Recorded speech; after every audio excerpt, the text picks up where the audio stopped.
Hello and welcome back to the Schooner Pod. I'm your host, Bobby Howard. With me today, co-hosting, as always, we've got Jameson Maxwell, Ty Lee. Guys, we are back from the bye week. A week without football. Yeah, I feel like we had like this, real big peak with OU Texas. And, it was kind of nice to like reset. It's like it feels like an intermission, get to recharge your battery a little bit. But I am ready to get back into what has been a thrilling season. So yeah, guys, how did you enjoy your bye week? Did y'all have a good time? I felt empty inside. This was not a fun time to recharge my battery. I needed something. Like on watching the games yesterday, there was nothing to look forward to. I understand we had really good football, but it's just that like weird feeling in my chest that I didn't have from watching OU football. I needed that. Ty? I thought it was kind of nice. Where I'm living at, I have sort of the noon game start at 9 for me, so it is.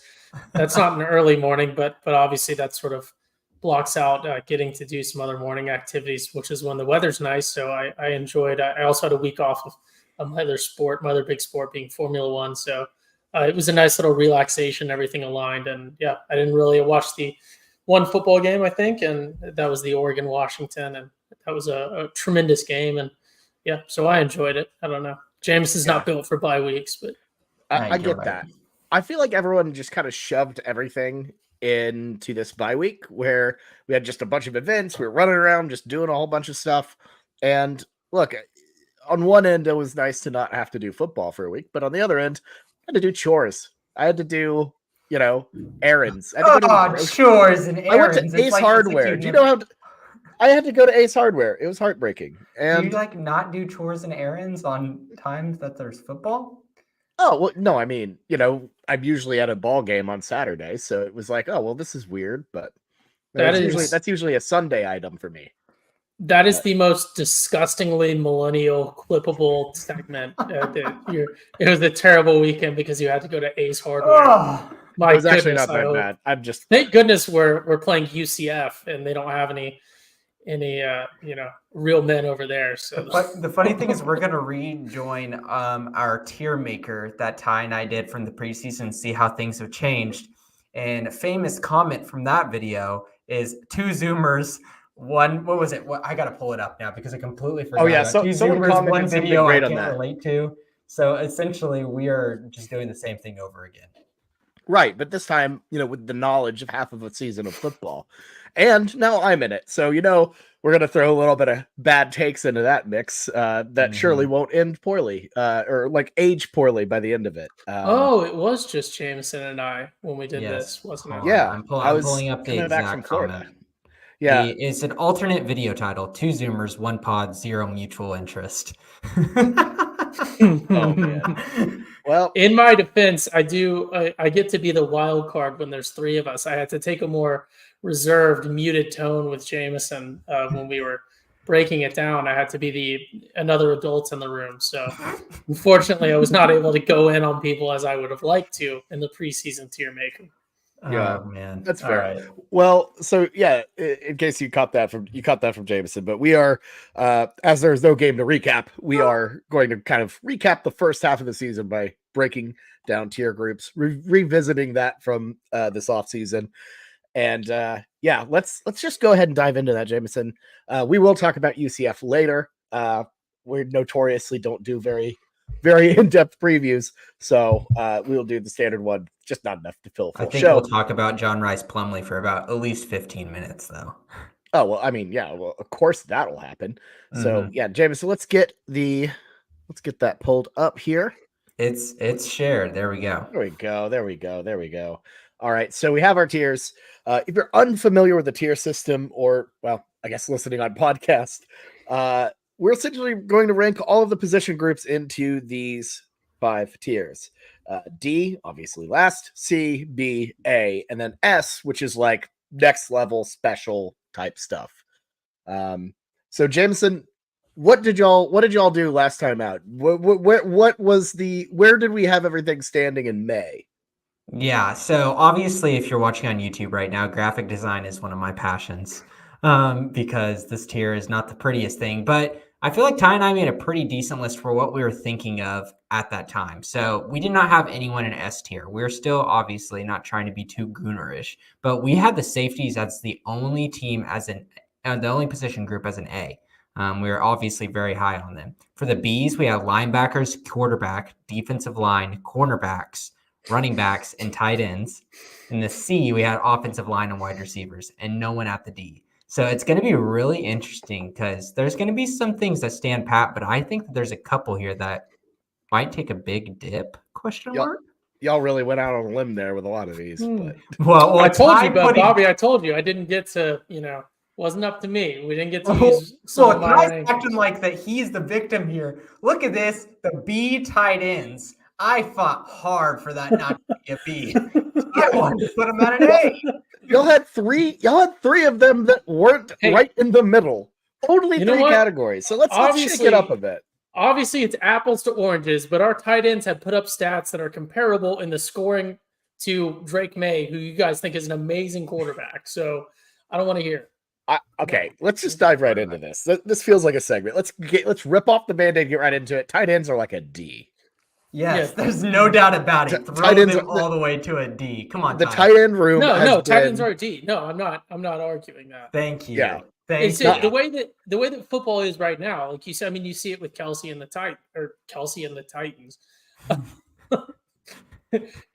and the Chiefs, especially is the big one. But I mean, go back to even Brady Gronk was kind of a different era of football. But tight ends are super, super important to the game and to really successful teams. I mean, you saw Texas, if they didn't have that one tight end, you're talking about a completely different Red River game. So I think you can very realistically say that while our tight ends have performed well, I've been a champion of our tight end room.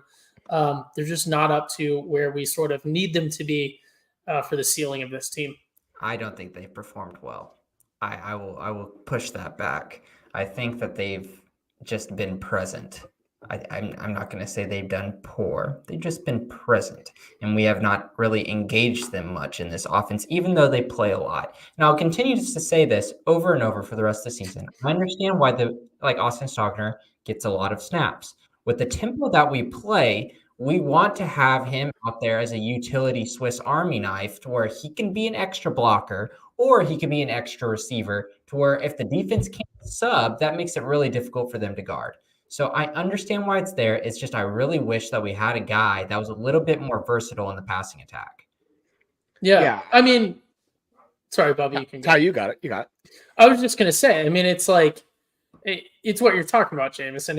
They're that ultimate tool to have out there, especially if you're going to run pace. But ultimately, like you're talking about, it's another roster spot on the field that maybe could go to more of a playmaker. I almost see it like insurance. You don't actually need it. It's just everyone wants to convince you that you do. Yeah, and I think partially some of this is because this ranking is because of how good the tight ends had been in the past, and having them be utilized as an impact position. And I mean, I can't think of a tight end room at OU that has been this poor. It's hard to think of a year that it's been at this degree. But I think a lot of that's personnel. We would be so screwed without Austin Stogner transferring back. And even then he hasn't really, shined. He hasn't been remarkable since his staph infection. Let's just be frank, which is a bummer. Mm-hmm. But just if we're being completely honest about the situation, he has not been the same player since that. He wasn't at South Carolina. He wasn't at OU. And anyways, it's a bummer, but I feel like we're getting a little bit of help next year with Davion Mitchell, right? Yeah, that's the goal. Obviously, you've got people in the pipeline, hopefully, to kind of push things along. But also, Davion Mitchell, he is like a class up than where he's supposed to be. So don't expect a huge change immediately. It's still going to take a little bit. Mm-hmm. Yeah, and just to be clear, Stogner had a staph infection, like the medical thing. He wasn't like an infection to the staff like Levy. Just wanted to clarify that. I want to say it was strep, actually. That's right. It was strep that traveled down to his leg, or right? Something like that. Yeah. Because primarily you'd think staph is going to be the biggest one that causes the condition that he had, but actually strep did it, which It's kind of interesting. But let's move on. Tight ends, we shouldn't be talking that much about, or else we're going to have like a 2-hour podcast. I say we move on into a position group that I think we could bump up to a level, and I feel like it's a really easy position group to talk about. Where do you put Dylan Gabriel in this quarterback room? He's obviously not a B. I think that we were going to talk between S and A. There are people out there right now talking about Dylan Gabriel as, top 3, top 2 Heisman candidate after what he did versus Texas. I'm not sure if I'm right there, but he's knocking on the door of that. He's had his Heisman moment, and only Michael Penix has really had his Heisman moment compared to everyone else in the country right now. So if you're comparing, because this is a tier where it's like S, there has to be people on S in college football because it's obviously kind of like a percentile. It's like a bell curve.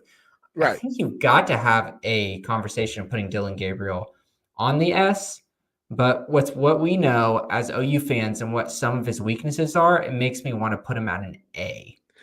I have the quarterback room at an S, not just because of how great Dylan Gabriel has been, one of the best quarterbacks in college football, but because behind him you have Jackson Arnold. So if Dylan Gabriel got injured, God forbid, you have a really solid quarterback ready to take that position, and I think be pretty good.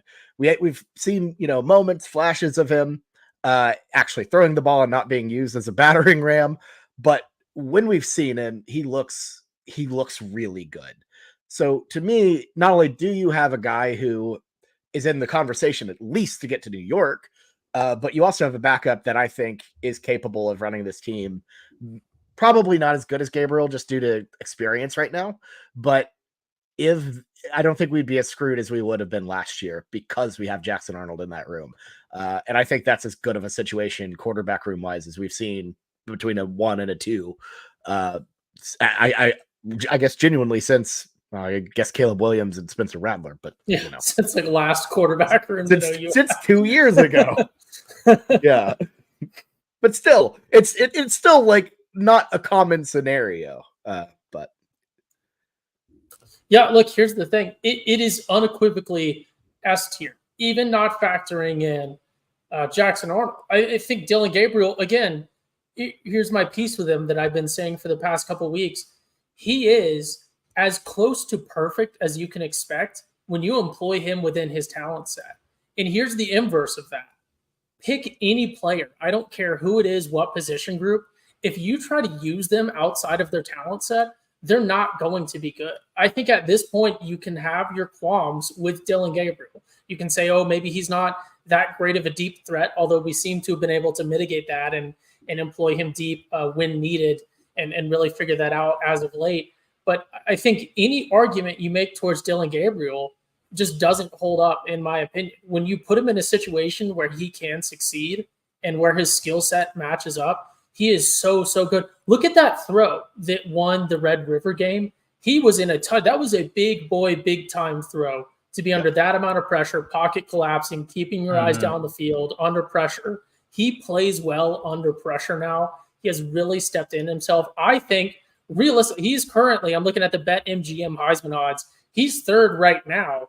And I think arguably he should be second, right? You make your argument for Michael Penix Jr. I think that's a very, very good argument for number one. He's got JJ McCarthy ahead of him, which I think might be some branding.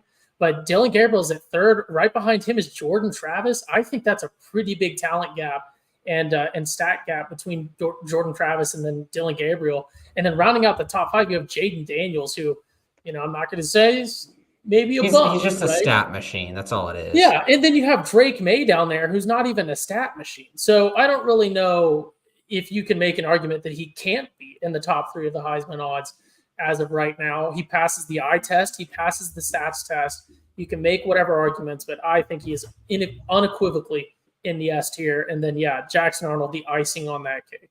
Yeah, I mean, I was a little bit hesitant, but, S doesn't have to be like the 99th percentile. You can have weaknesses as an S tier, and he does, but he has done absolutely amazing this year. And he's turned the tide of one of the biggest haters of Dylan Gabriel into saying he's an S tier. I'm not a Dylan Gabriel hater. Oh, right? Come on, man. You just had your moment. Results. Your love is directly proportional to the results that you put out on the field. Like, that's it. all turn into the biggest, whoever. I used to love Dak at one point. Now I know he's the world's biggest bum. It's just, yeah, results are all that matters. So Dylan Gabriel producing results, I'm his biggest fan. Okay, that's fair. Okay, so let's go over to the defensive side so we can kind of just go around and not stick on the offense. How about we talk about the defensive line room? I'll go ahead and just start on this since I'm kind of coordinating this. Defensive line at first had some of the same weaknesses that I was worried in. But whenever Ty and I were talking in the preseason, we had optimism that this like outside pass rush and the inability to get to the quarterback without blitzing could be fixed with guys, from the transfer portal. Say like, Trace Ford, we thought was going to be a really big deal. Bothroyd, we thought was going to be a really big deal. I feel like they haven't like superseded my expectations from the preseason, but I've been pretty happy. And right now, I would, if there was, I'm not ready to put them at an A, but I think that B is a very, very solid position for them to stay at because they do still have some deficiencies on the outside. But Ethan Downs showed a lot in that Texas game to make me really feel good about this defensive end group. I'm going to keep them at the B. I'm not going to overhype it too much because there are still some things to worry about from the first couple games of the season.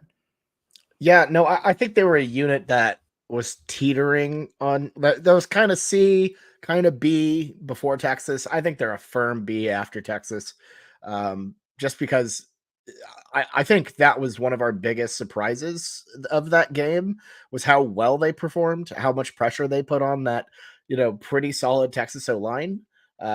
Ethan Downs out of nowhere, just looked like a dang beast. If they continue that, I would say they're an A. Like by the time the season ends, we might be talking about them as an A type of group if they continue this momentum. But overall, just with what we've seen, full body of work, I have them I have them staying at a B. Yeah, I agree with that as well. A-level performance last weekend. Obviously, I think the toughest opponent that they've played and arguably their best performance. But I don't think we can take a single data point as indicative of where they're at necessarily. Although I think, like we touched on, plenty of room, and they are certainly trending towards A. Yeah, I think so. I think B is a pretty solid group for them, but they have a higher ceiling. I think that's what it comes down to. Obviously, they have a little bit of a floor. Are we overhyping them right now after this Texas game? To be determined. I feel like that's a really big position group that I'm going to be looking at for the rest of the season. Let's stay on the defense side of everything. Let's talk linebackers because I think this can be a really interesting question because Danny Stutzman, the way he's playing, obviously he could be one of the best inside linebackers in college football right now. And there's been a lot of people talking about that. The way he's played, the way he's progressed as a leader, maturity, and also, not overextending himself at the middle linebacker position has been a huge deal for us. Just him alone is an S. I understand Jaren Kanak has showed us some things, and obviously that was Bobby's defensive game ball last week, but still there's some learning things that he's going through right now. He's a sophomore. He's a true sophomore. So obviously he's going to have some times like where he's not going to look perfect. But I think that we'd be remiss just by the way that Danny Stutzman is playing. There's no doubt in my mind that he's an S. And if the rest of the linebacking group is a B, that evens out to an A in my mind. Yeah. I know you're higher than Kanak. You're higher than Kanak. I like Kanak a lot. I feel like Kanak just does a lot of things that he just his assignments sometimes kind of fall through. No, I get that, and I think that's due to youth. But I just overall like the general vibe of him. Obviously, Stutzman is like a butt kiss. He's playing at a butt kiss level right now. I don't know if he'll win it, but he is absolutely on that tier of just S. I think Kip Lewis has been solid at times. I think Kanak has been pretty good. I'd be willing to concede an A because I don't think it's as thorough. Give your grade. Ty is going to be breaking ties here. I'm trending. I'm gonna go S. I'm gonna go S. Just because I think Danny Stutzman is just as important And also, where are we putting Deshaun McCullough? Where does Cheetah fall into? I put is that a him D into line the or a line. linebacker? We put him into the linebackers last time, which Okay, I failed to talk about him. Then I think McCullough, in my opinion, I feel like turns the tide on that one. I thought he was a little bit weak coming on. Obviously Justin Harrington starting over him, but that performance against Texas was remarkable. So I think McCullough is definitely a game changer. Very solid player as well. I'm going to go S with the linebackers. I think they're that good. I think there might be 3 position groups that have an S in my mind right now, and linebackers are one of them. That's really, really interesting. What do you think, live studio audience? Should I be realistic about who we've played and put the linebackers at C because Quinn Ewers is an absolute bum? Oh, God. No, here's my thing, right? God. Ignoring the outside, the flyer data point that is Danny Stutzman. I think this room as a whole, if we go back to, at this point now we're just using, it's a podcast, but at this point we're sort of using our own takes to justify our own takes. But, we kind of established that the D line was more or less on the defensive side, right on the edge of B and A. And if I'm looking at the D line as a marker between B and A, I absolutely have to go A with the linebackers as a group. Even ignoring Danny Stutzman, the linebackers as a group, I think, are a level above where the D line is at in terms of what they've been doing season to date, whole body of work. So I'm pretty comfortable with an A. I mean, we can split hairs on where they are in that A. I think S might be a little extreme, but I don't think it's an absurd argument. But I'm going to have to go A for the linebackers for my vote. I think that's fair. I think that's fair. I get it. The whole McCullough thing, since I didn't talk enough about it whenever I kind of had my talking head, he was very good versus Texas. But also, he was hurt in the beginning of the year for a couple games. And also sometimes he showed some weaknesses in his ability to turn his hips and kind of play in coverage. Unlike, Justin Harrington showed some things in coverage. Yeah. So obviously there's some weaknesses in his game. And in terms of S, I don't want too many weaknesses. So I'm just not there yet from the whole linebacking position group. I'd agree with that. So Jameson, last time out, y'all had the safeties as an A. Do you still have them at an A? Yeah, I don't. I think that they've been an S. Billy Bowman, I feel, is like taking up a huge step. Now, Reggie Pearson, I feel like he wasn't exactly what I thought he was, but he's still very competent. But Billy Bowman, I feel like, has been such a good player. He's been so good this year. And obviously he's been getting a lot of turnover. He's been making big hits. He's just an overall playmaker. And then Peyton Bowen is what was advertised and more. The guy is just coming on and becoming a huge force that we can't keep off the field. And then Key Lawrence is just such a point of stability for us. He's done awesome this year. This is, the position group that we said in the preseason. That was our best position group. And I'm going to stand by that and saying that it still is. I think it's an S. I mean, they've been just remarkable. I think I was trending A, but overall, I need to stop. I keep changing Bobby's mind. No, that was a very convincing speech, and I it's one of those things where safety play, I don't think they've been. I mean, they've been playmakers. I think this is where the bye week has gotten to me because I think I've forgotten how good the safeties are for a moment. Because Bowman has been just remarkable. Peyton Bowen is looking like a damn star. He's looking like, one of the best players on the team at that age. He keeps it up. Defensively? When was the last time you saw a freshman this good at any position for OU? And don't say Buki because we all know that's definitely. Bobby, never forget. Bobby said that he was going to be an All-American his freshman year.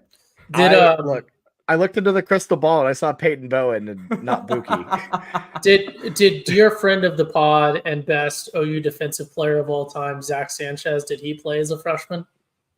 I don't recall. That would have been. I'll take the hat to him. I'll say. Don't remember. It's been since Zach Sanchez. Maybe Jaden Davis played really good as a freshman, I recall, but obviously not as good as. But he still, I think Jordan Thomas also played good as a freshman, if I recall. There was kind of that stint where our Jericho. like the Kerry Cooks defensive backs would do really, really well as a freshman, and then they do a little bit worse as a sophomore, and then their junior year they just be atrocious. Like it was kind of a very weird era. But yeah, no one to the level of talent and performance like Peyton's been playing. Yeah, it's that blend, like meeting that level of talent and performance together. It's just he's been remarkable. Yeah, I got the safeties as an S. I'm fully on board with that, honestly. Yeah, my sort of sorting points. What I'm looking at is sort of my left and right lateral limits for the S, or I guess top and bottom vertical limits. The way that we have this oriented in the video is, national award level, national championship level, or high in the NFL draft level. And I think that the safeties are good enough to be a piece that you could plug into a national championship level team, and they would not necessarily be a liability. Y'all just touched on maybe some of the projected drafts as well. And then obviously national awards are a little bit farther down the line, but I don't think it would be absurd. I don't think we have anyone necessarily that would be a favorite, but I don't think you would have to make an absurd argument. So I am comfortable putting the safeties in the S tier. I will argue that if we were to stack the S tier, they are not to the level that Dylan Gabriel is. But yeah, absolutely. I think we can make an argument for S tier. If you had to rank OU's best players, I mean, they wouldn't have. So, like, I think, our best overall player, I think, is Danny Stutzman, the way he's playing. I think he's number one best player on our team. And then you'd say, like, Dylan Gabriel is probably number two. So, yeah, I don't think, like, our safeties are our best, like, top 3 or 4 players. But the amount of depth we have at that position, and how much talent is with that depth, is just all of those players are super, super good to where it just makes that position group so strong. There's just not a lot of weaknesses there to talk about. Yeah. Yeah. I agree, though. I think Stutzman is the best player on this team. Mm-hmm. He's clearly the heartbeat of the team. If you watch that video that OU put out, the little, that little hype video, that, kind of mini documentary of OU Texas, his speech, what I mean, what was the line? Oklahoma only fears God, but Texas fears Oklahoma. Like, banger of a line. He clearly has the locker room, under his influence in a way, and I think that adds to it in a way as well. Yeah. Hey, Ty, what position group do you want to talk about? Let's flip the script here so I don't keep going first. Yeah, sounds good. Goodness, I mean, I think there's one that's maybe a glaring example of possibly our coldest take. One that I think there might be some arguments for the S tier maybe coming up, but I think a little tease on that one. Let's pass it. I would like to jump into. I want to switch it up a little bit. I'd like to jump into the O line. I think that's going to be an interesting discussion. All right, no. So give us your take. What do you think about the O line? I think that the O line should get moved a little bit up. I'm not sure how you guys are feeling on it, but we make the arguments about, how great is this O line in terms of run protection. I mean, this is going to be a great segue, I guess, as we end this. We may have to go into running backs here because I think we have some movement in the running backs, but I don't know that I really have a whole lot of qualms with the O line. I really like what I've seen from them. I might be even a little higher than you and Bobby Jamison. I know I'm probably a little higher than you are. Not a whole lot of penalties coming from them. Not a whole lot of mistakes, especially in big games. Obviously, we've had some snap issues here and there, but I think they have done a very, very good job at protecting Gabriel enough for him to be able to perform comfortably. And I think we have to move the O-line up at least to a B. I personally would make an argument for the A. And my argument for that would be is that OU is used to very, very, very good O-lines. And I think if you were to grade every O-line in college football and sort of tier them out and gave the top 10, 15% an A, I think you could give OU an A by that grading system. So obviously I've made up my own grading system to justify this take, but I'm going to have to go. I think I'll be the highest. I'll give the O-line an A. Wow. Bobby, that's pretty high praise. It's a hard one to grade for me because there are some points that are stronger than others. Like, For example, I think Walter Rouse has been incredible. But Xavier Bird, bit of a disappointment. For that, I kind of think. What's that? I don't even know. I don't even know where he is at this point. Yeah, no, it's not great. I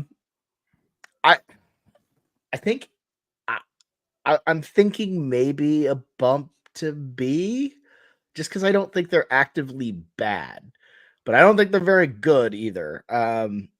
They're inconsistent, and it's such a tricky group to grade because they're holes.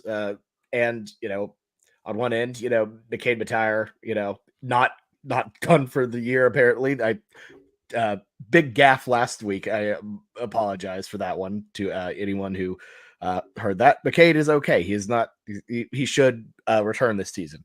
But do we know a diagnosis, Bobby? Have you heard anything about that? Because I haven't seen anything yet. All I've heard is Brent Venables mentioning it in his press conference that it's like he's going to be back sooner rather than later and we'll be okay. That is crazy because they had him in an air cast. Like that means like the medical staff was very for sure that he like broke something. Yeah, it's nuts. But no, I don't know. Apparently he's fine. It's one of those weird miracle things that it's like, oh, I guess he's okay. I think I saw something somewhere about, might have been a re-aggravation of an injury he had prior, or just, I don't know how that works, honestly. Okay. So I'm just going to shut up about it going forward. But yeah, that helps. But overall, it's just been inconsistent. Not the best Beanbo unit, not the worst. So yeah, I think it's the definition of like a B. Yeah. So my take, I didn't know about this about Matire. I guess I really didn't buy too much in into a press conference. I almost just said I almost don't buy into podcast talk as we're talking on a podcast. But I've seen it from the inside. But it's just like, in terms of comparing like what college coaches say about injuries in NFL, like college coaches can hide so much and they can say whatever they want to. And it's just so hard to actually figure out what people's injuries are in college. So I would really, really like to know what's going on because I just can't. If he broke something, there's no sooner rather than later speech. So I don't think he did. Lucky. So he must have gotten lucky. And if it was just like did he like dislocate? I don't know. I really, truly don't know. I can't assume too much here because I'd have to take a deeper look into it because I thought I understood what was going on. But to be honest with y'all, I think A is a bad take by Ty. I can see the argument for B. I think yes, I'm serious. I think A is a horrible take because how can you give this position group an A whenever our run game is getting zero holes to run up? I must have been confused because I must have been confused because I was thinking that the O-line, I was thinking that the running backs were the ones that ran the ball, but it must be the O-line. Well, both have been bad, and offensive line can have strengths in pass blocking, but also they can have weaknesses in the run blocking scheme, and I think that's what we've seen this season. And why I'm actually convinced to think that this offensive line group is a group that has a 79.2 and they're begging to their teacher to round them up. And I'm not going to give them the 80 and the B because it's a 79.2. Tough luck. It should have been a 79.5 because they haven't shown me a lot this season to be optimistic about. Plus, there's a couple of injuries and that I am not sure about how it's going to change the outlook of this team. At the tackles, yeah, I could see them be like a higher B. Walter Rouse has been good, and Tyler Guyton has been good. You could even convince me for an A with the tackles. But the interior, the guards, no, they didn't play good to begin with at the beginning of the season. Savion Bird, I don't know what's going on. We assume it was a concussion, but I don't know if there's some kind of, off the field / character thing that we've talked about that's holding him away from playing right now because I really don't understand what's happening with him and why he isn't into that guard position. Matire, if he does truly come back, I will give them a B if that's a true prognosis for his injury. But I just am worried that, Caden Green is a true freshman. He's shown great things for this offensive line, but he's a true freshman. He still has a lot to learn, and he will get beat making freshman mistakes. And that is going to be a tough time for us. On the other side, who's going to be the guard? Troy Everett does some okay things, but he gets bodied whenever he plays big time competition. I don't want him blocking if we have to play Georgia in the semifinals or have to play, I don't know, Washington's defensive line group. He's going to get bodied by bigger time opponents. I'm just worried about the guards to where I could give them an A or a B. I'm going to say a high C. So if I gave them a C, Bobby gave them a B, Ty gave them an A, we can bump them up to B on average.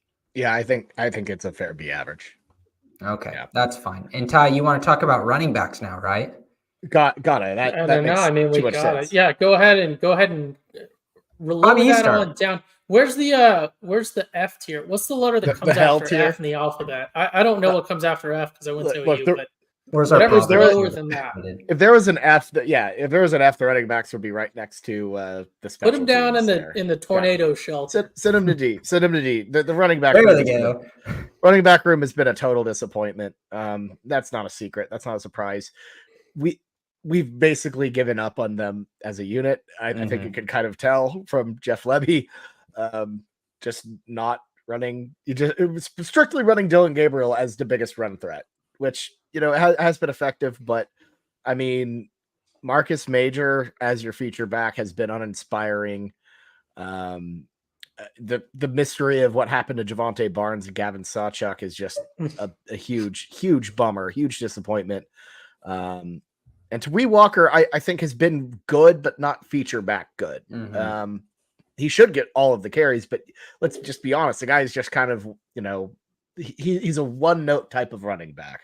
And I appreciate him. I like him for what he does, but he's not, if he's your best running back, you're screwed. He's not an RB1. He is a cutting, great bowling ball of a running back, but he's not an RB1. So ultimately, just incredibly disappointed in this position group. I have no idea what the hell happened here, but it's a D to say the least. I do want to put some sort of points on it. One, and this is not a bit, right? This is, you can go and look at the stats and verify this, okay? Jeff Levy literally does not understand what to do with running backs. He's never been at a system or coached a system where he's been a decision maker where they've had like good running back play. It's just, he literally does not understand. Like, he's not full spectrum. He understands the quarterbacks and like passing play calls, but like, we're not going to give Lincoln Riley any credit this week, but like Lincoln Riley understood at least at OU pretty well, like balancing it out, 50-50 run pass, really effective running back play. Obviously personnel have something to do with it, but we touched on the line. I don't think the line is the best at run protection. I don't think our offensive coordinator really understands how to utilize running backs to the maximum. And then the sport is just kind of shifting away from really big feature backs. So I think, you can't put it 100% on the players. We're not going to sit here and act like Colorado's coaches in about a month when they say everything is the players' fault. It's not 100% on them, although it's like 97% on them. Yeah. I don't know about I guess he hasn't had a star running back. Jerrion Ely, I feel like, was pretty good for Ole Miss whenever he was there, but I feel like I'm really trying to scrum through the trash to find something there. So I kind of had a couple decent guys at Baylor, but no stars really. Mm-hmm. Yeah. So I think running backs a D. There's just no argument for it. I understand in terms of like, if we're making this tier between the nation, obviously we have some better running backs than schools. I don't know. For example, I feel better about my running back room than I feel about. I'm trying to think of a good team here without really insulting the University of Oklahoma. BYU. I don't know. Screw it. Like, I feel better about our running back room than BYU's. But that's not saying much. Well, how about like Notre Dame? How do you feel about it? No, Notre Dame's got a great running back. Estime is wonderful. Yeah. Yes, they've got a very good running back room. Like, they're one of the better. So Yeah. all in all, I don't think there's really much to talk about here. And to be honest, if you're talking about optimism and talking about ceilings from this running back room, obviously there's only up from here. There really is not a lot of down or farther down they can go. But I just don't foresee this offense having a breakout running back, second half of the season. I think that, like you guys said, Jeff Lebby is going to scheme his offense around to give Dylan Gabriel the ball more and try to be a little bit more creative to where it isn't a one-dimensional offense where it's just only Dylan Gabriel dropping back to pass. Hopefully getting guys in motion, doing some RPOs to really make Dylan Gabriel the highlight of it, but also not make it where the defense can just play back and wait for him to throw to his spots. So I think we can move on and let's go. We got two groups left. We got cornerbacks and we got wide receivers. I think we should leave wide receivers for the end because I think that's the most fun group to talk about. Cornerbacks. Absolutely. Cornerbacks is a really difficult room to talk about because I feel like they've done A tier grade. I feel like I've been really, really impressed with them. But the average Oklahoma fan and some announcers are going to be like, oh, Gentry Williams has been absolutely amazing. He's been the best cornerback for Oklahoma. It's absolutely not the case. Woody Washington's been absolute. Yep. He's just a lockdown guy. He's so good, and having him as that cornerstone of our defense right now in the secondary has been so crucial to allow our safeties to go out there and make plays. Whenever you have a corner that can go out on an island and shut down the other number one team's wide receivers, that's why Billy Bowman can come down full steam and hit the tight end and we can get an interception. That's why Key Lawrence can play the middle of the field and cut over to the outside and get an interception. We are unlocking so many parts of our defense by having a cornerback that can actually stay with the guy. How many times in our past have we had cornerbacks that get burned immediately and it completely tears down our whole defense? It's happened. Zach Sanchez. Well, yes, that's a different thing. He was just too I aggressive. feel like of the cornerbacks in recent times, Zach, he's not the one to. He had his issues. He gambled way too much, but yeah. We've had our deficiencies. Woody Washington, give him more praise. We are not talking about him a lot because teams are avoiding him that much. And Gentry Williams is also reaping the benefits on the other side as well. I would like to say this, Ty. Sometimes being the cornerback 2 actually makes it a little bit more advantageous than being the cornerback 1 because he can go and shut down the wide receiver 1 on the other side, and the quarterback won't look at CB1 as much as CB2. So that's why Gentry Williams is probably getting more interceptions. What do you think about that, Ty? No, so I can't tell if you're trying to just appropriate my bit to make fun of it or because I think it's accurate. Look, here's what it is an accurate take. I think you're 100% right. Yeah. The best, if you play a perfect game as a cornerback against a quarterback who also doesn't make a ton of mistakes, your stat line does not look good because the ball just never comes your way. And I think that's kind of if that's what you're saying, I agree with that take. If you are just locked down and you're, covering guys, not grass, and you're just locked down on your guy, and you have a quarterback who is a good quarterback and can read that, you're just never going to get targets towards the person that you're covering. And I think if you're saying it's good to be a cornerback 2 in this, your little bit of a segment, I think that's right because you're the one who the quarterback gets the throws to, and your stat line might look better. You might have more interceptions. Obviously, baiting people into interceptions is a bit of a skill in the secondary. But yeah, I think absolutely. Obviously tackles. There's a whole lot else that goes into that. But I like the cornerbacks. I mean, you have to put their floor at an A. I could maybe hear arguments for S, but I agree wholeheartedly with everything that you said, Jameson, and about the specific people that you said about. I think Woody Washington is CB1 on this team, and I think he is underappreciated by the people who aren't watching OU games day in and day out because they just do that. Pull up the stats, sort by cornerbacks, and just see who's the highest. In certain stat areas, and I don't think that tells the whole story when it comes to cornerbacks. Yeah, no, I'm fully in on Woody Washington. I think it's trending S, and it's fitting that his name's Woody because quarterbacks, they don't want to play with him anymore. Because I've been married. I've been sitting on that one. I'm like, I'm about to just drop. I knew Bobby had that one waiting. That's amazing. I'm about to drop like the corniest joke ever on this. I'm so ready. Just sitting over here dying. Oh wow! Like, oh, brother, they're lost. But no, I mean, look, y'all covered it pretty good there because look, Woody Washington, he slept on because you never hear his name because he does his job right. That's the perfect thing you can do as a corner. It's not, he has them on an island. They're stuck. It's truly wonderful. And am I too bold to say that they're S? That might be a little too bold. I think it's close. I would be. I'll put it this way: it's an A right now. I think it'll be an S by the end of the season.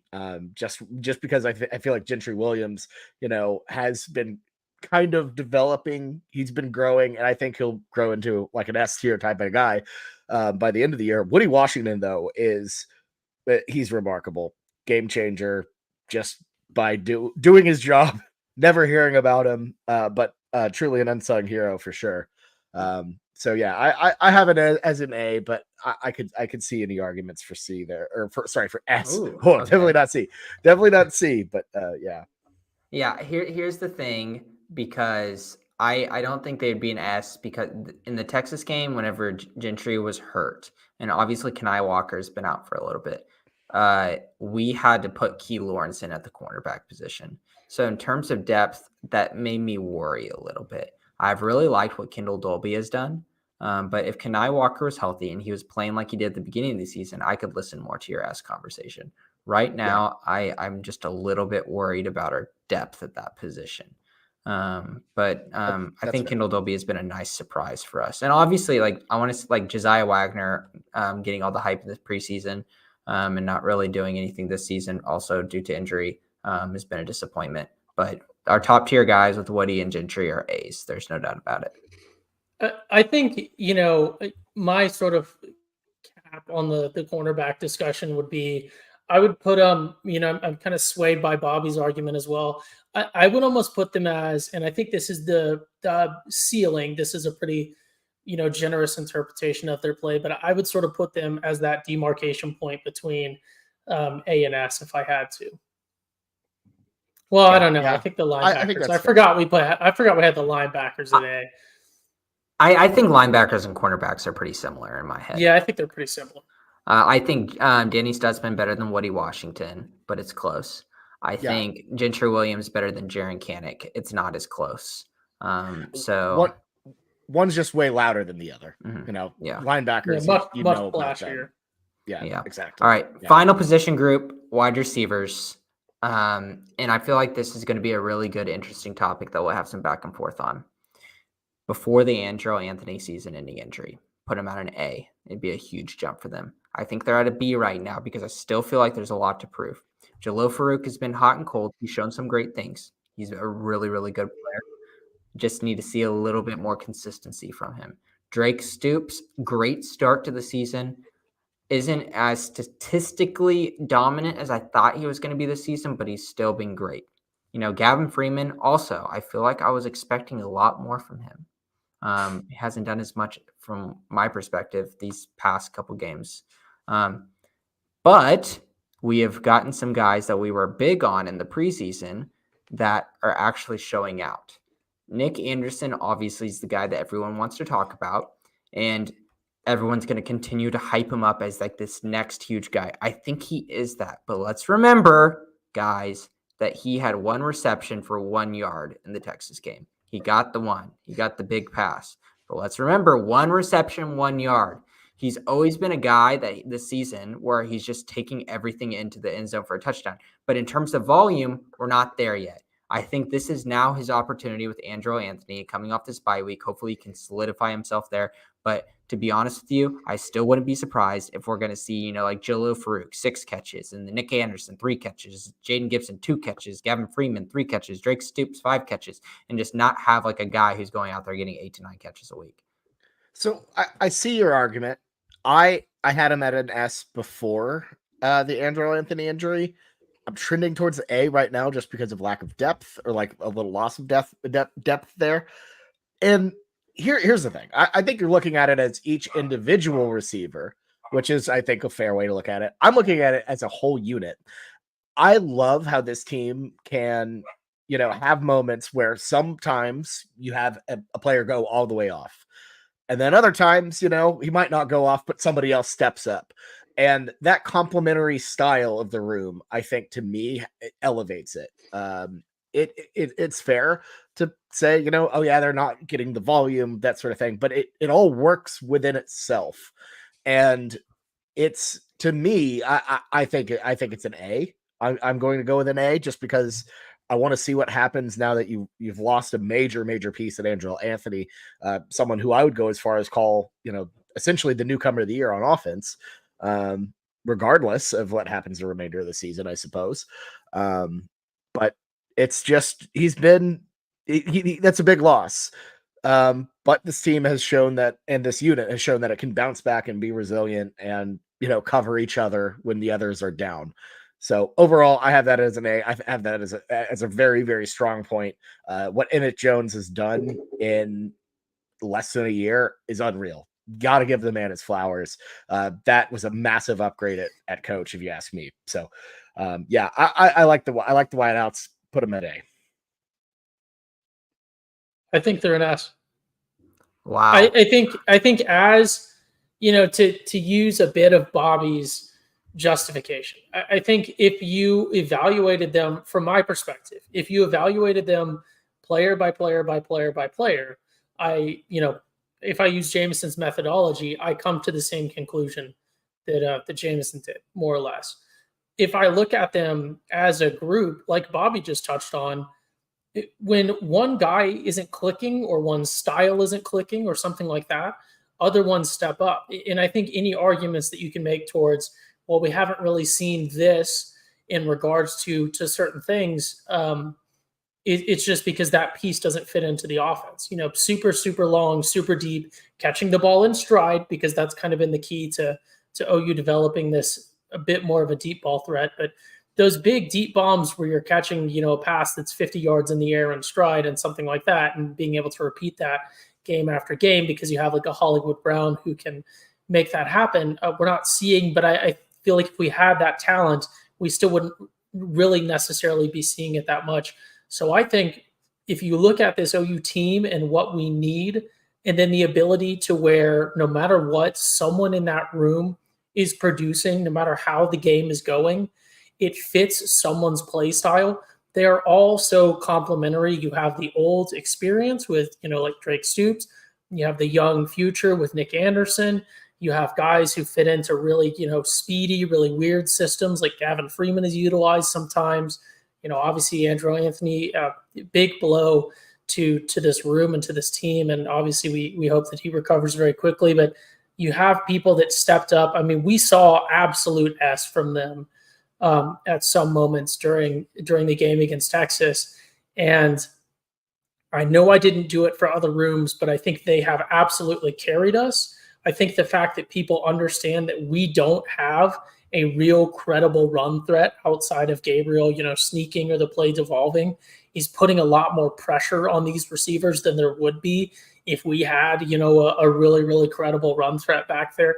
I think if we had a very serious run threat, we would see some pretty outlandish stats from these receivers. But I feel like there's a lot of things stacked against them, and I can't fault them for it. So I'm not uncomfortable with A. I understand I'm being, generous in my interpretation, but I want to give them the shout out for the S argument. That's impressive, honestly. So I have them at a B. Ty has them at an S. Bobby has them as an A. So that averages out to an A. That's some high praise for the wide receiver room. And I really do agree with you, Ty, that if the running back room was a little bit more dominant, I feel like we'd see even more out of this wide receiver room. So I feel like they have a lot more to go. So I think an A is honestly a kind of good compromise here, because if we could unlock something in the run game, I understand that's a lot to ask. Maybe we might see even better performance for them for the rest of the season. Impressive, but room for improvement, I think, is the full. You wanted to write out like a teacher summary of that. That's what you would say. So, yeah, and good A's stuff. still good. A's still very, A's very good. good. So, No, let me A just is let me just talk about all of these and where they were preseason and where they are now for the people watching on YouTube and also listening on podcasts. So at the S position, we have the quarterbacks. They were a B in Ty and I's mind in the preseason, now an S. The safeties, they are at an S, and we had them as an A. They were the highest ranked position group in our preseason rankings. At the A group, we have linebackers. They were a B in the preseason. Also, cornerbacks from an A, or they're now an A, they're a B. The wide receiver group, they were a C, and now they're an A. We didn't really know what we had, and it seems like we're starting to see it. So at the B tier, we have defensive linemen. Defensive linemen were a B, and they sit right there. They stand pat. Offensive line, they're currently at a B. They were at a C. And then at the C position, we have nobody. At D, tight ends. Congratulations, tight ends. You've moved down from B somehow to a D. And then the running backs. You guys are a D, and you were somehow at a B because we were really optimistic about such.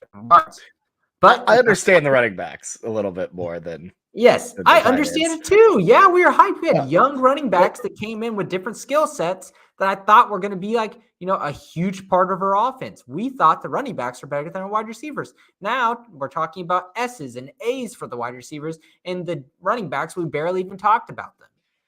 Yeah, you thought you were getting like this like plethora of really cool dynamic stuff, and instead you just got toast as a running back, which is Marcus Major. Falls apart. He's the Dallas Cowboys of running backs. It's always next year. Next year will be the year. Oh goodness. Well, that was fun. I love doing the tier list, and I'm excited to see where we end up at the end of the season, because I'm sure we'll bring this back up as usual. But yeah, great work as always on that one. So yeah, I guess now let's talk about this football game we have ahead of us, guys. So OU's first ever appearance against UCF, Central Florida, the Golden Knights, 0-0 record ever against them. And speaking of zeros, Central Florida 0-3 in Big 12 play as a member. So they are looking for their first win on the road in Norman here, also coming off of a bye week. Look, this UCF team, I think we thought they'd be better than this. Some people in the national media had them like as a Big 12 contender. We weren't that high on them, but we didn't expect this. I don't think. Yeah, I was waiting for Ty to hop in here. Sorry, I'm trying to fix some things. Yeah. That's totally good. Now, this UCF team was a team that we were a little bit higher on than most people in the preseason, and we had our different reasons for it. And I feel like I believe in this offense, and it seems like things have really started to fall apart. And I'm not quite sure what's going on. I feel like that I saw some things that were good in their first Big 12 game versus K-State. I saw some things that, like, you know what? They don't have John Rice Plumlee, and some people might say that's a good thing. Some people might say that's a bad thing. But I still saw some things. And then whenever they go the next game, they blow that lead to Baylor. That I feel like that just completely unraveled everything. 26 points allowed in the fourth quarter to 0 points for UCF was a big, big deal for them. And ever since then, I just don't know what to put. I don't know what to figure it out, because that Kansas game was ugly, absolutely ugly. You'll see like, 22-51. That's a blowout. It was even worse than that. It was absolutely worse than that. Miserable game. This defense for UCF is not good. It's going to be an absolute boat race of a game in Norman on Saturday. Bobby, do you have anything about their football team? Oh, Ty is just chomping at the bit. Ty has been prepping for this for a while, and I'm excited to dive into this conversation. Let's do a little back and forth about Plumlee versus McClain, because Right. I feel like that's going to be a big question. If you look right now and you're trying to figure out which quarterback we're going to get out of UCF, I can't tell you. I truly can't, because John Rice Plumlee's still coming off that knee injury. gets benched in the game versus Kansas. Timmy McClain comes in, and Timmy McClain has looked good this season. He's shown some things. He's aggressive, and he's the reason they got 22 points in that second half. UCF scored 0 points versus Kansas the first half. And we know Kansas's defense is not something to brag about. Their offense is electric. They allowed 0 points from UCF in the first half with John Rice Plumlee at the helm. It's as simple as that. I don't think John Rice Plumlee should be the quarterback for them on Saturday, even if he is healthy. Right. He just isn't the guy. And I tend to agree with Blake on this, frankly, that he's just not very dynamic. He's not very good. This UCF offense is just really, really, really poor. I think, as you were saying with Kansas, they're always, I feel like they kind of have been following the script, when they are using Bean, where they get off to a big start and then they slow down. They kind of run out of steam at the end. That Kansas team is not as good as that score was awful. That game was awful. And getting beat that bad by that Kansas team that we've seen struggle, obviously in Austin against a very good Texas team, in Stillwater against a probably not great Oklahoma State team, that raises a billion red flags. And then obviously blowing it to a Baylor team that offensively has been a disaster. The Bears, just in general, I don't have any faith in the Central Florida football team, and I know they have legions of people because they're a commuter school, and they graduate 1 billion people, and they probably might. I don't even know if they're mad about this yet or would be mad about this. They should know the football team they have right now. It's just not very good.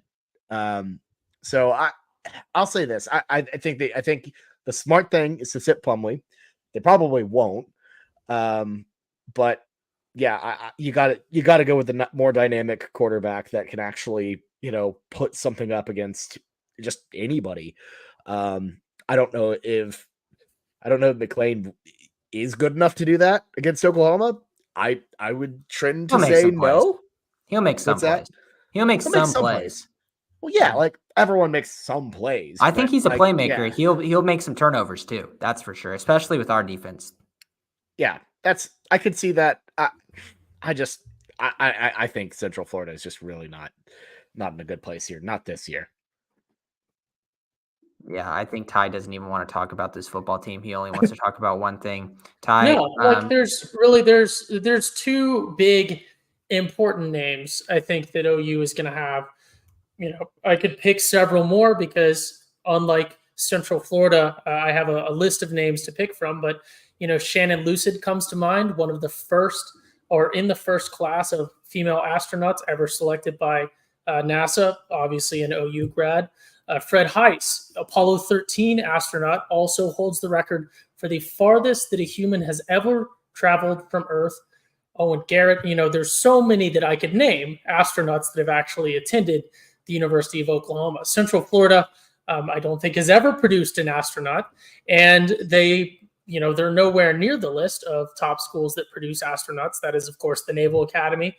Bobby and I broke this down one year, last year when Navy unveiled their NASA uniforms, because Navy has produced the most astronauts of any university. And then if you encompass, the Navy and the Marine Corps that the Naval Academy represents, it's not even close, the number of astronauts that come from the Naval Service compared to any other university. Obviously, excluding the service academies, you have Purdue, Texas have all produced astronauts who have even been to the moon, obviously with Fred, OU alum.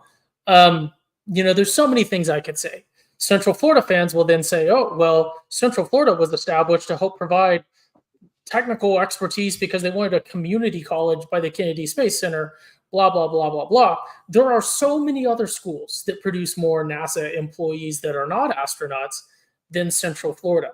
The number one school for producing NASA employees is the University of Houston, which is kind of crazy, but then you think about it, where does NASA actually have their operations? They don't say, Orlando, I have a problem. They say, Houston, I have a problem, because that's where the actual operations people are. The University of Maryland, apparently very, very high on that list. I dug into these stats. The Ivy Leagues, MIT, Caltech, Berkeley, all of those very high on the list, but there is a lot of competition now. You can work for the space industry and not make government wages. So apparently a little bit less popular according to like MIT on Reddit as I was doing my research. A lot of them like to go work for the private companies now. But to the best of my knowledge, Central Florida is not producing NASA employees at any real rate. They'll of course say, oh, well, my fraternity brother so-and-so, because there's a million people that go to Central Florida. Obviously a handful are bound to work at NASA, but there is absolutely no basis for any claim for them to be space university in any way. And then they'll fall back on this whole, we were founded to support NASA. It was a ploy by the state government of Florida just wanted to put a college that they could control by there. Their whole thing was shoot for the stars. NASA, of course, will host like job fairs and everything else because they need people. I saw someone and this is absurd. I saw someone on social media the other day was saying, oh, well, Central Florida is still a space university. Not everyone associated with NASA is an astronaut. Haven't you ever heard of I forget what they call it, but the women who did like a bunch of the calculations and stuff for NASA in the 60s? None of them went to Central Florida. That's just ridiculous that they would claim that. So it's absolutely absurd. These people are delusional. They have like location bias, but just for a government entity. It would be like the University of Virginia just declaring themselves FBI University because they're closest to the FBI's headquarters and then making uniforms for that.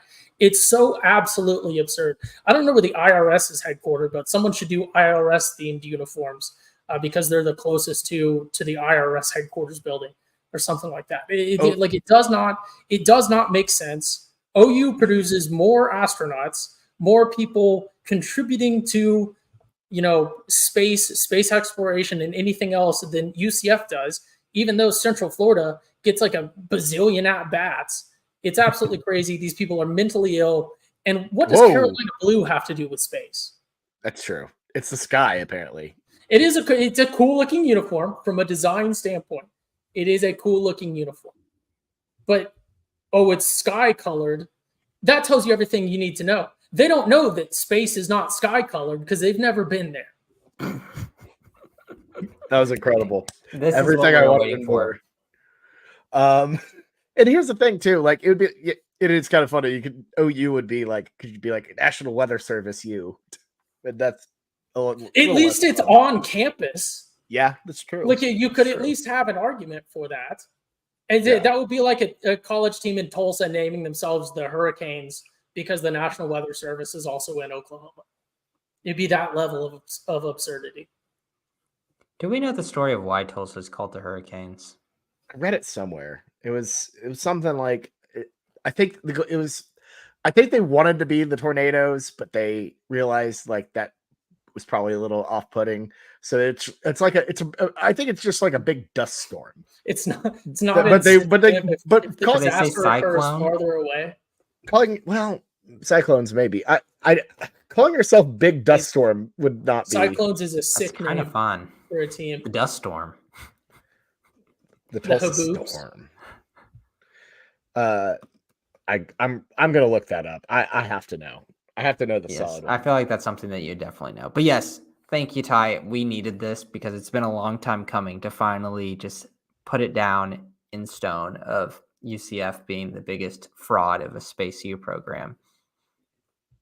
I gotta show I'm gonna have to look it up right now while Bobby's looking at that, Jameson. You're gonna have to eat some time, but I've been looking up stuff too. I'm almost certain that Texas State has produced an astronaut. Bro, look at this Tulsa mascot. What is that? That looks like a tater tot. Okay, for people listening on podcast form, this is the history of Tulsa's mascots. If you guys are curious, go look at 1977 Tulsa mascot called Herc. HURC, the Golden Hurricane. He legitimately looks like there's a giant tater tot on his head. This looks so bad. Okay, and then they added Huffy. He's under attack in 1987, but he finds a friend in Captain Kane in 1988. This is great. I love these mascot fan pages. Oh my goodness. Oh geez, this is it just got worse. See, I this Golden Hurricane, it's too golden. Like it looks like a tater tot. Oh, and then they have this. Oh no, they they made have him the, Captain they have the America. knockoff Captain America. Oh, that's I don't know. gross. Worst And then Avenger. I'm just gonna go out and and say then that. Gus T. I saw Gus T in person. Yeah, Gus T is pretty cool. I like that. I love his eyes. Got the Quagmire chin. Yes. He looks like he's done a lot of cocaine though, but Okay, so pupils I are did- ginormous. I did misspeak. At Texas State, I don't know why I thought they would have produced an astronaut. They did not. It's But okay. they did produce. They did Yeah, produce. why would you think LBJ that? and a woman who was a contestant on Big Brother 15. but Really? was kicked off for numerous very problematic statements and potential threats. Wow, So I didn't those know are about this. I Texas. need to look this up as noted Big Brother fan. UCF level though, Central Florida level alumni, except Texas State produced a president. Central Florida, I know they've had somebody kicked off a reality show. I'm certain of that. But One of my favorite tweets from the weekend with Texas State was the guy from the Loco Boco podcast saying, "Guys, please stop fighting in the concourse. Be better than that." And the first reply was someone named Omar replying, "No." What is going on at San Marcos? Why are people just fighting each other in the concourse? I don't understand. That was kind of an ugly game though. I tried to watch as much as I can, but they somehow won versus ULM after being like a 16-point favorite, only by 1 Central point. Florida fans. We've gone off. They gotta love this right now. Yes, this is exactly. I do need to Tulsa. address something because Central Florida fans might come at me for this. They're going to claim that they produced 2 astronauts.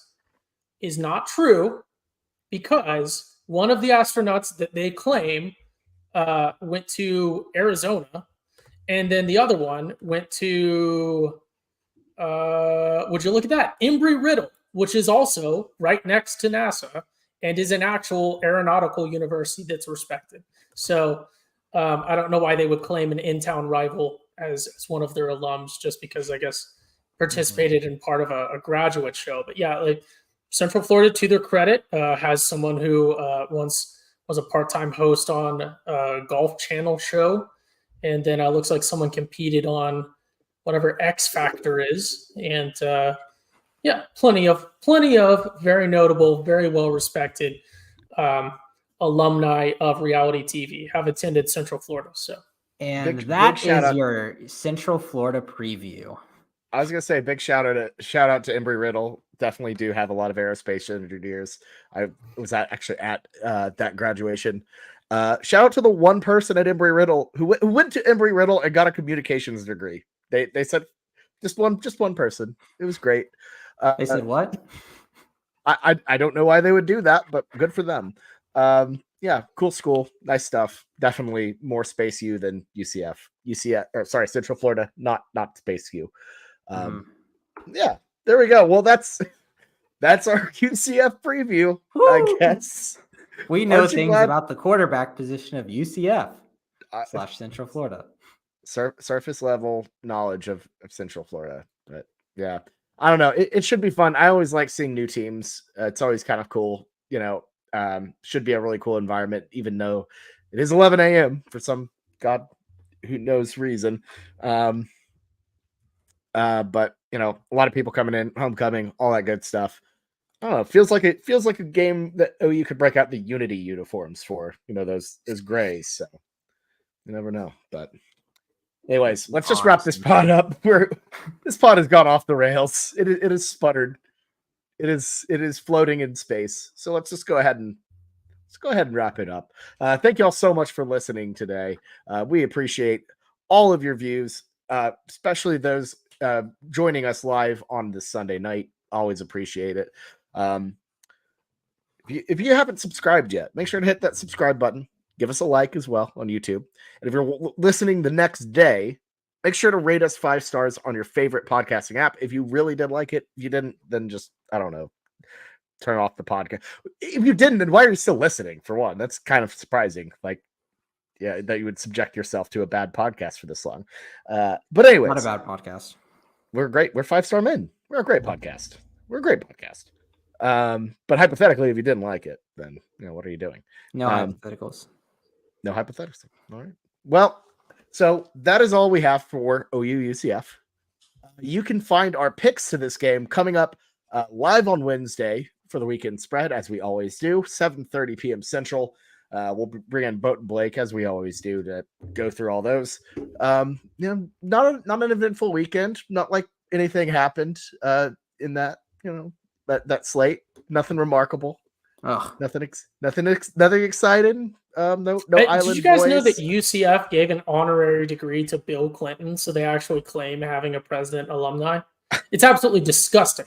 Okay, what I'm finding on their Wikipedia. If you continue to give me prompts, I have plenty of ammunition for anti-Central Florida stuff. I need to go to bed.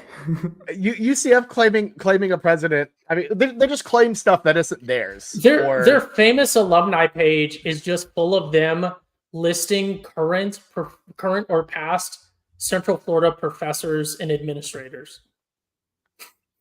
That's yeah, that's sad. That's sad.